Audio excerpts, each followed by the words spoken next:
২০২৬ শিক্ষাবর্ষে দেশের কোটি শিক্ষার্থী, অভিভাবক ও শিক্ষকদের জন্য বড় এক পরিবর্তনের বার্তা দিয়েছে শিক্ষা মন্ত্রণালয়। নতুন করে যেসব দিবসে স্কুল বন্ধ থাকবে সেই তালিকা প্রকাশের মধ্য দিয়ে মাধ্যমিক ও নিম্ন মাধ্যমিক শিক্ষাপঞ্জি চূড়ান্ত করা হয়েছে।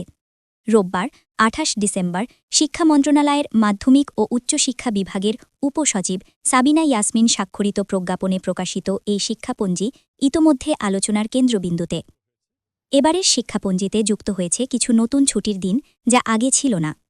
পবিত্র শবে বরাত, বৈশাখী উৎসব এবং ঈদে মিলাদুন্নবী উপলক্ষে একদিন করে ছুটি রাখা হয়েছে, যা শিক্ষার্থীদের জন্য কিছুটা স্বস্তির খবর। তবে একই সঙ্গে এসেছে কঠোর বাস্তবতা। ২০২৬ সালে বিদ্যালয়ে ছুটি কমানো হয়েছে মোট ১২ দিন। বাতিল করা হয়েছে শবে মরাজ, জন্মাষ্টমী, আশুরা সহ একাধিক গুরুত্বপূর্ণ দিনের ছুটি। পাশাপাশি পবিত্র রমজান মাসের প্রায় পুরোটা সময়ই খোলা থাকবে স্কুল। সব মিলিয়ে ২০২৬ সালে শিক্ষা প্রতিষ্ঠানে মোট ছুটি থাকবে ৬৪ দিন। বছরের সবচেয়ে দীর্ঘ ছুটি মিলবে মার্চ মাসে।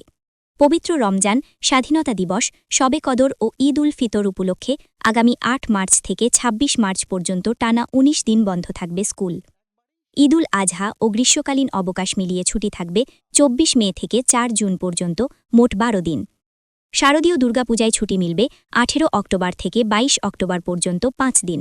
আর বছরের শেষ প্রান্তে শীতকালীন অবকাশ ও বড়দিন মিলিয়ে ২০ ডিসেম্বর থেকে ২৯ ডিসেম্বর পর্যন্ত টানা ১০ দিনের ছুটি উপভোগ করবে শিক্ষার্থীরা।